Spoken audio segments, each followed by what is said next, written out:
Revenge with Karen.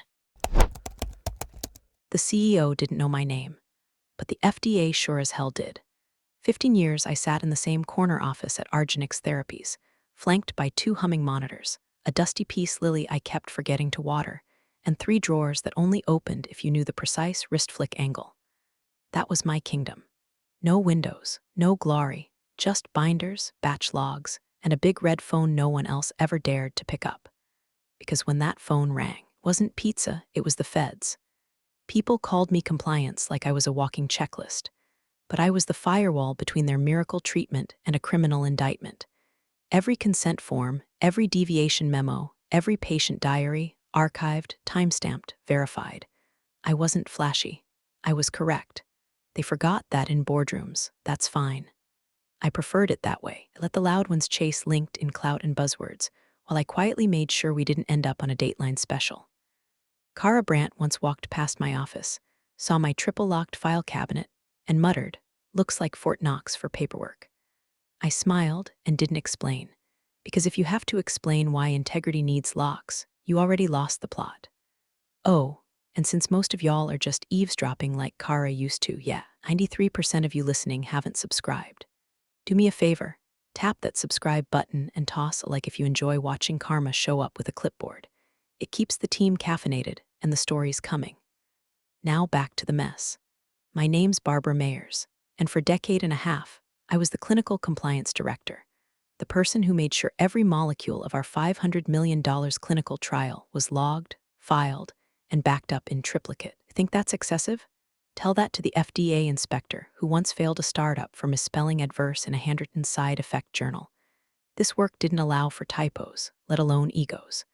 I trained every junior hire like they were prepping a launch code panel. This isn't paperwork, I'd say. It's evidence. Most of them got it. A few didn't. Those ones usually didn't last long. Every 6 months, I updated the investigational new drug master file, the crown jewel of our regulatory existence. A single signature missing in that file? Boom, non-compliant.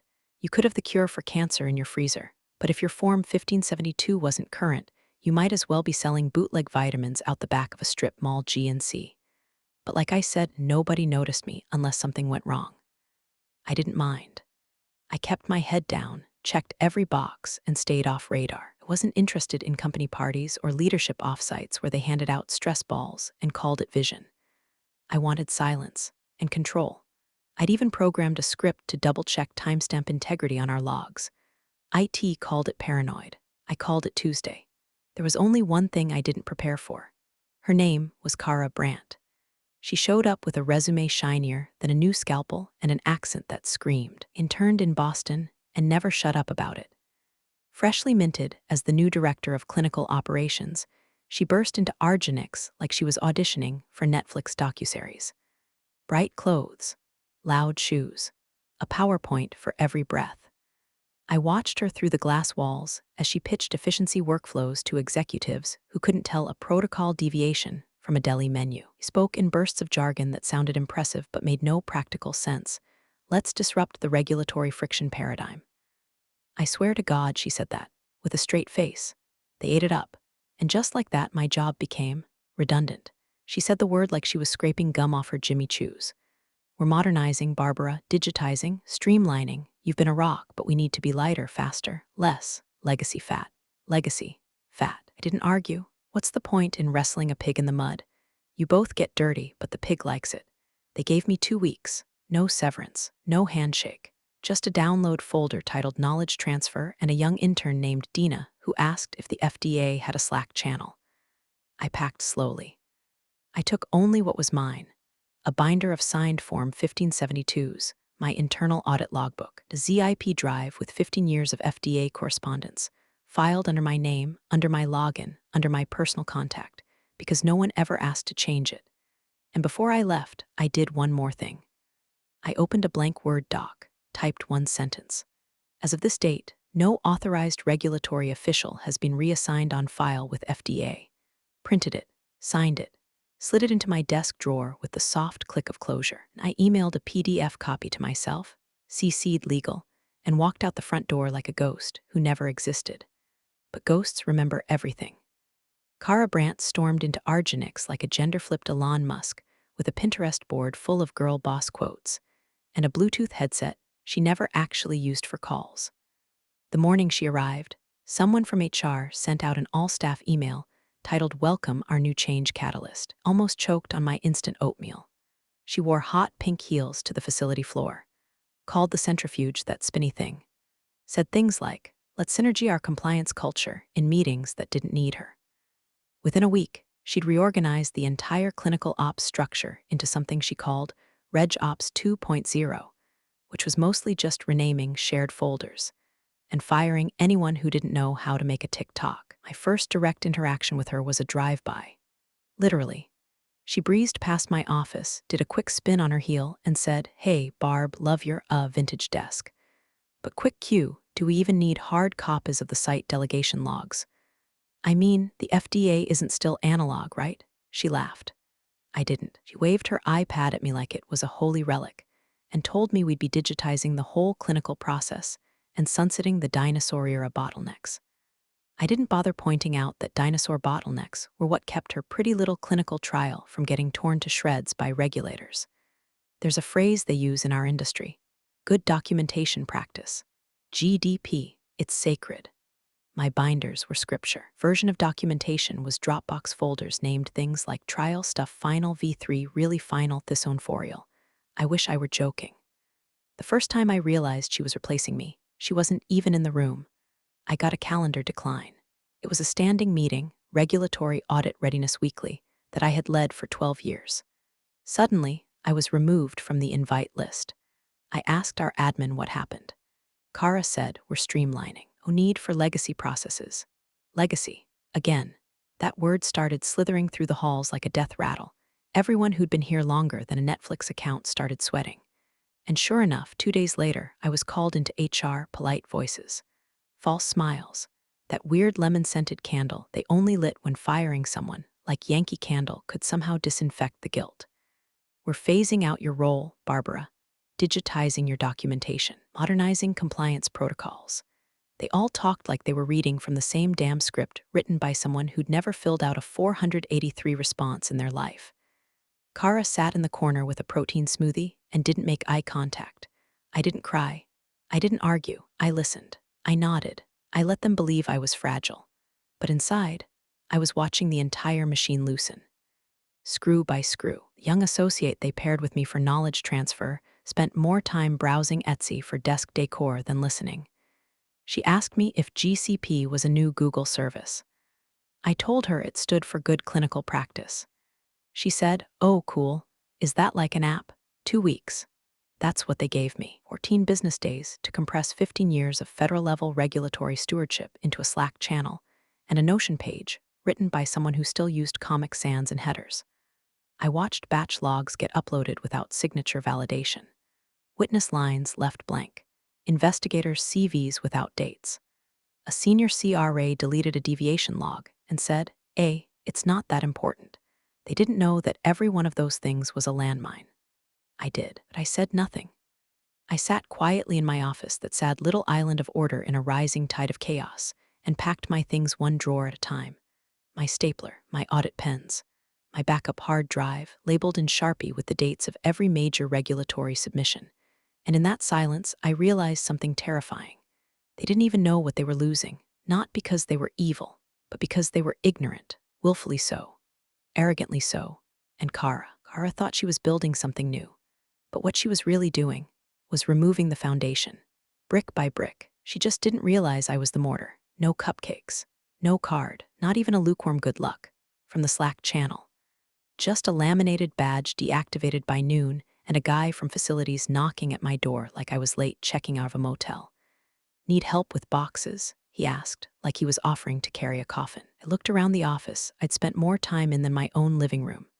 The ceiling tile above my desk was still stained from that HVAC leak in 17. The printer's jam light blinked like it always had, half threatening, half comforting.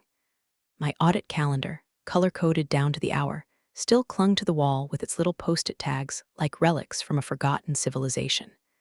I didn't need help with boxes. I took 3 things. First, my black binder of signed Form 1572s everyone meticulously scanned, indexed, and printed, just in case the digital trail ever vanished in a puff of corrupted backups and Kara's cloud migration fever dream. These weren't just pages. They were lifelines, proof that every investigator on our trial was qualified, registered, and compliant. You lose one of those, you lose the trial. Second, my internal logbook, handwritten, spiral-bound, tool I kept since the Bush administration. I logged everything, calls with sites, time-stamped updates, off-the-record conversations that might one day need on-the-record memory. Most people don't think to do that until it's too late. Third, a ZIP drive, red plastic, sharp edge, labeled FDA Core B Mayer's Master. Contained every email thread, attachment, submission confirmation, and response from the Food and Drug Administration going back to 2008, each under my name, my direct email, my verified contact. Every time the agency reached out, it was through me. They never once updated that after I left, not once.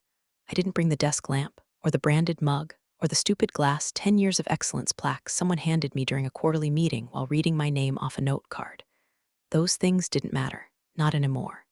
What did matter was what I wrote next. I opened a new Word document, one sentence.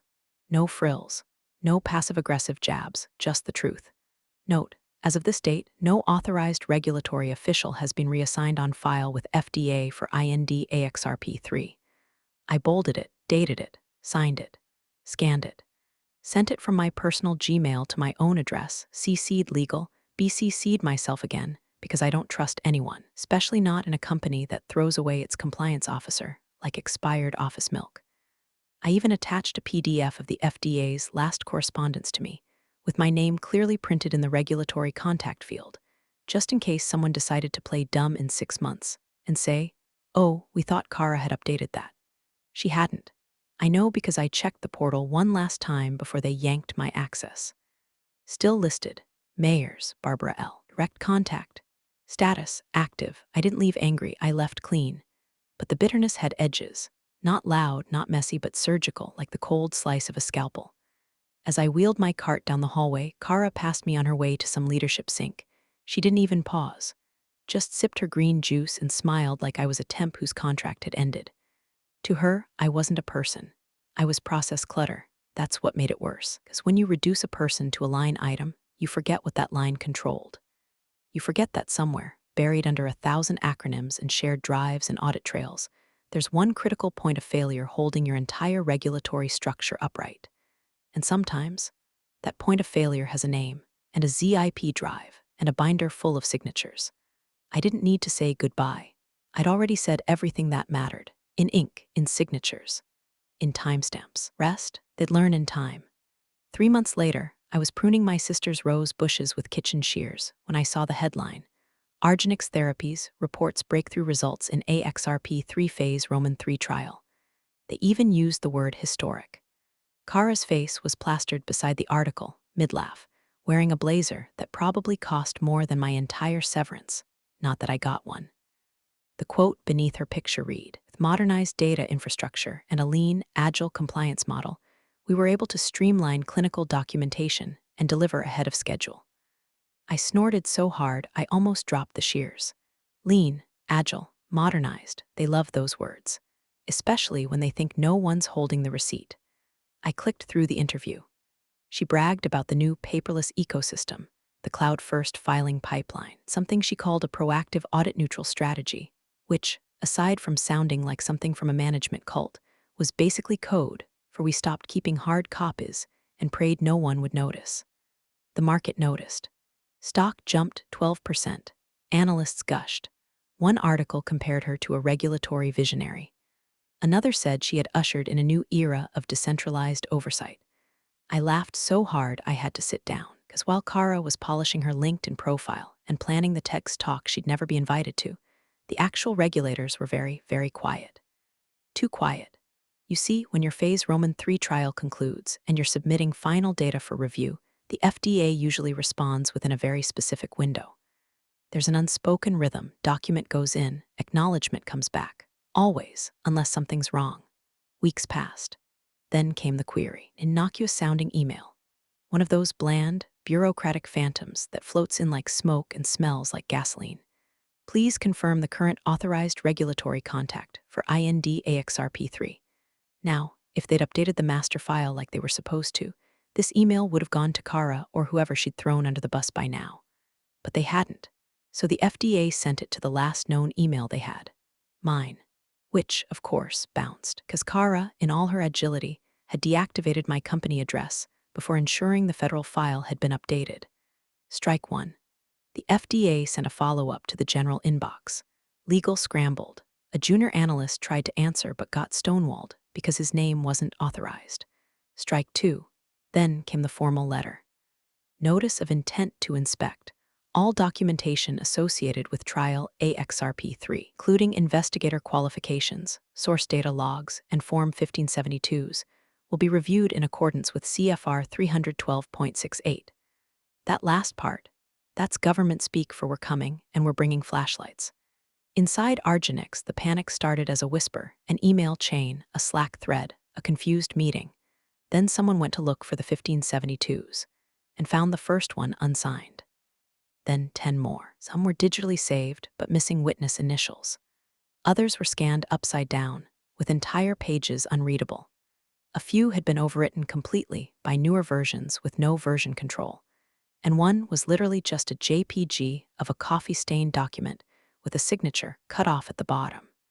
It looked like someone tried to fax it from a microwave. I didn't need to be there to hear the gears grinding to a halt. I could feel it in the air. Way the stock price flatlined. The silence on Kara's normally hyperactive Twitter. The sudden disappearance of her smiling face from company newsletters. They weren't just panicking, they were realizing the foundation was cracking, and nobody knew how deep it went. And me? I watched it all from my sister's porch, sipping lukewarm tea and petting a cat that didn't belong to either of us. I didn't reach out, didn't gloat, didn't even smile, because this wasn't some petty revenge fantasy. This was gravity, and all I'd done was step out of the way. The audit letter hit Argenix like a brick through stained glass. Printed, sealed, hand-delivered by courier. The kind of letter that doesn't get emailed because it wants to rattle when it lands on the mahogany boardroom table. The header alone probably caused a nosebleed. United States Food and Drug Administration Notice of Inspection Initiation. The body was worse. Pursuant to CFR 312.68. Be advised the FDA will conduct an on-site inspection of all documentation related to investigational new drug application AXRP3, including but not limited to patient consents, adverse event logs, Form 1572s, source data, batch records, deviation reports, and all associated regulatory correspondence. It was cold, surgical, scalpel slicing through the illusion that everything was fine.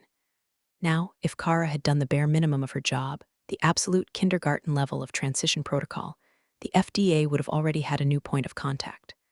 Someone to call, someone to email, but they didn't because I was still listed.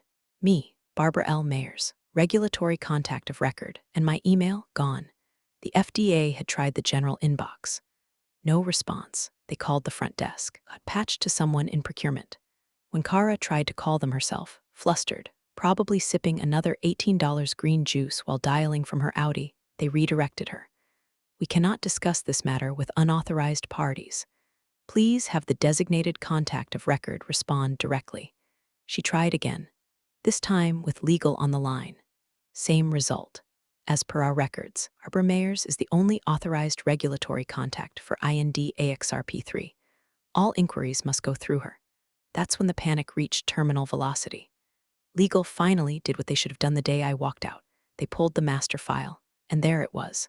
One name, one phone number, one email address. All mine, no amendments, no updates, not even a placeholder contact. You know how some people say they turned white as a sheet? That boardroom probably looked like a printer paper convention. Kara flipped. Of course she did.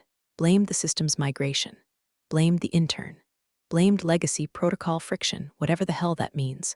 But no matter how much jargon she spat or how many flowcharts she waved around, the facts stayed facts. They had no regulatory officer on file. They had no valid contact.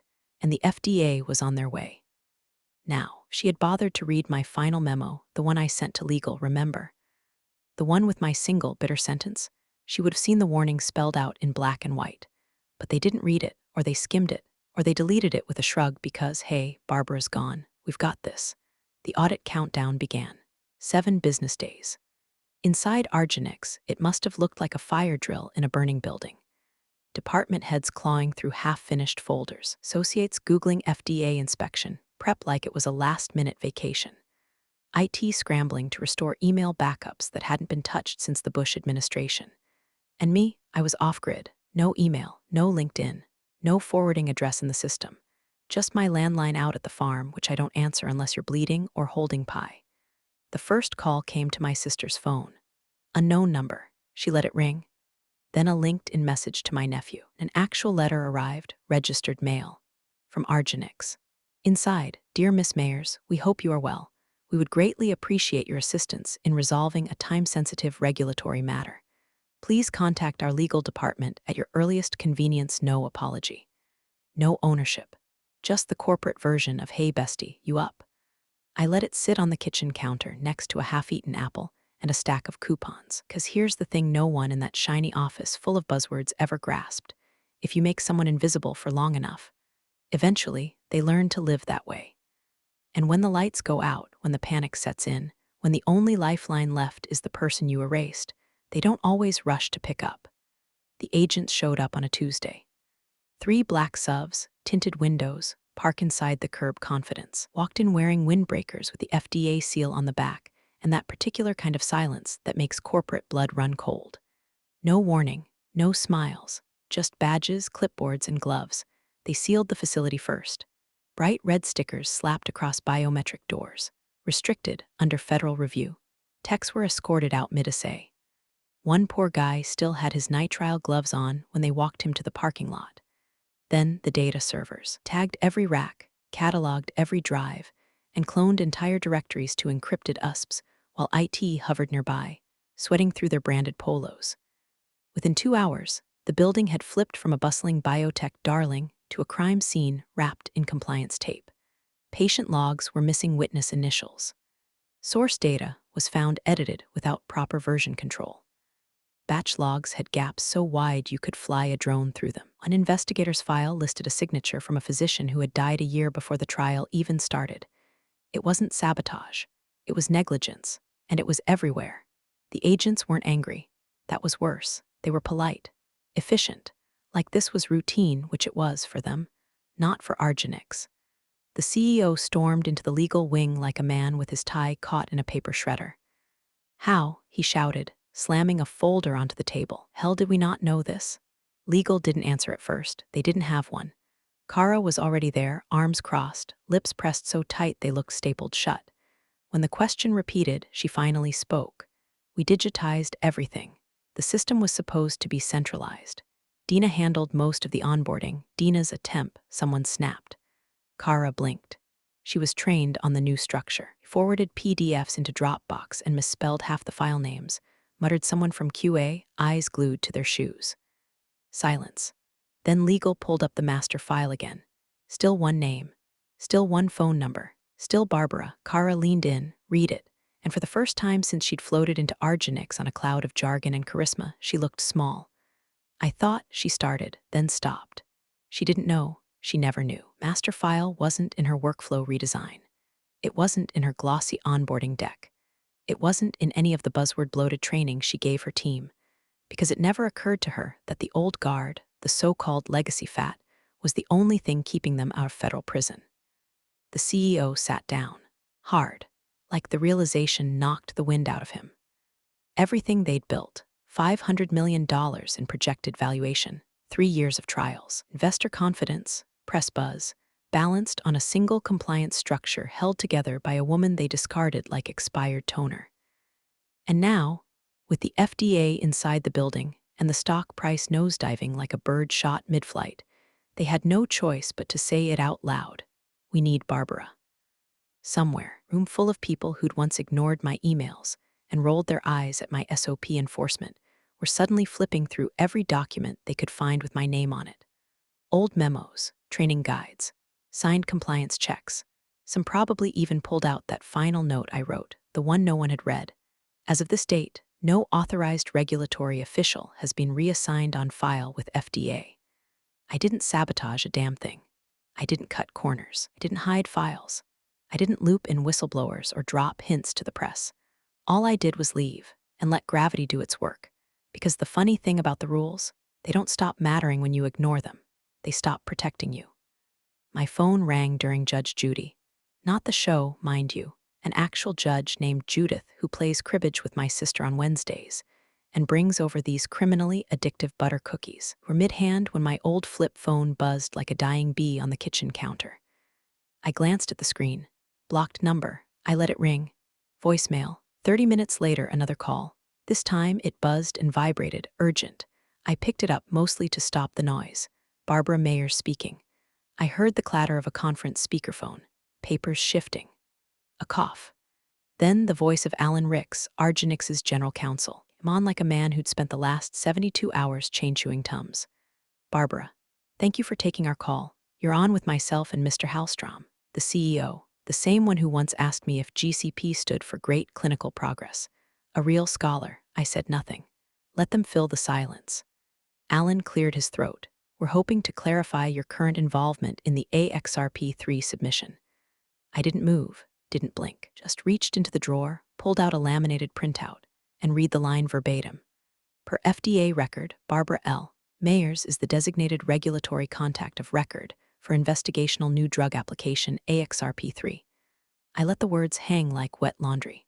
Hallstrom finally spoke, voice like gravel swallowed with regret. We'd appreciate your help in navigating the inspection process.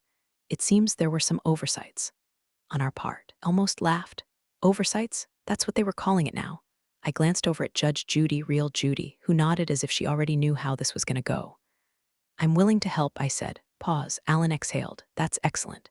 Thank you, Barbara. But not as an employee, I cut in. And not under your supervision.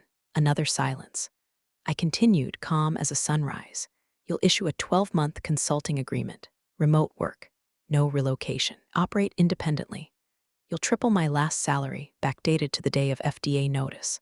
All communications with the agency go through me. No interference. No review chain. I waited. Hallstrom muttered something unintelligible, probably into his cuff. Alan said, we'd need to have legal review that. Then you can call me back after they do. But know this, until the FDA receives a compliant response from a verified regulatory contact, your inspection halts your data submission timeline. Every day costs you millions. Your investors will notice that shut them up. I could practically hear Alan swallowing his pride like it had thorns. We'll get the paperwork over within the hour. I'll need it signed, not in review, not pending, executed. He said nothing. Also, I added, I want full access to all compliance documentation. I'll need credentials, clean ones, not Kara's hand-me-downs. Understood. I hung up. Smile, didn't pump my fist. Just stood there staring out at my sister's pond, listening to the frogs thrum like a courtroom drumline. This wasn't revenge, not exactly. This was leverage, controlled, legal, undeniable. They built their empire on protocols they never understood, then cut out the one person who did. Now the system, the same system they called legacy, was holding them hostage. And I held the key. I arrived without fanfare. No welcome committee, no balloons, just a security guard who checked my ID twice, then handed me a visitor badge like he was defusing a bomb. It still smelled like ink. The building was quieter than I remembered, like even the HVAC system was holding its breath. I didn't walk through the front. I entered through the loading dock, same route I used to take when the elevator broke during flu season. Some habits die hard. Besides, I wasn't here to parade through the halls like a returning queen. I was here to do the job, the one they thought didn't matter until everything around it collapsed. They put me in conference room B. No windows, one flickering light. A stack of folders on the table labeled urgent in increasingly desperate handwriting. The FDA team arrived promptly at 9:00 a.m. 2 of them. One male, one female, both with faces carved from stone and clipboards that looked like they'd seen wars. Barbara Mayers? The man said. I nodded, set my case on the table, and clicked it open. Inside was the original master log. Not a PDF, not a Google sheet, the real thing, leather binder. Index tabs. Every Form 1572, every investigator credential, every protocol deviation memo, every timestamp. What signatures so crisp you could see the pressure ridges from the pens that signed them. They sat down across from me and began going through it. Page by page, line by line. Halfway through, the female agent looked up, tapped one of the tabs, and said, "Is this the original?" "It is." Verified, I handed her the cross-referenced audit trail. Digital, printed, notarized. They exchanged a glance. Then the man said, almost too softly to hear, "Had this not been intact, we'd be filing criminal charges." He didn't say who. He didn't have to. That binder didn't just save their trial, it saved their company. Outside, executives were pacing hallways, pretending to check their phones while sneaking glances through the glass like middle schoolers hoping the substitute wouldn't assign homework. Kara wasn't there. She'd been reassigned. The internal memo read like an obituary. Pursuing new opportunities, it said. Translation: she'd been ushered into a broom closet of obscurity before anyone had to answer awkward questions from shareholders. I stayed silent. Let the agents finish their inspection. After 4 hours, they closed the binder and slid it gently toward me like it was radioactive. "It's clean," one said. "Very clean," the other added. Then came the final ask: the signature. To validate the last batch release, the official closure of the trial records, keystone in their $500 million filing. They handed me the form. My name, pre-filled. I held the pen but didn't move. Silence.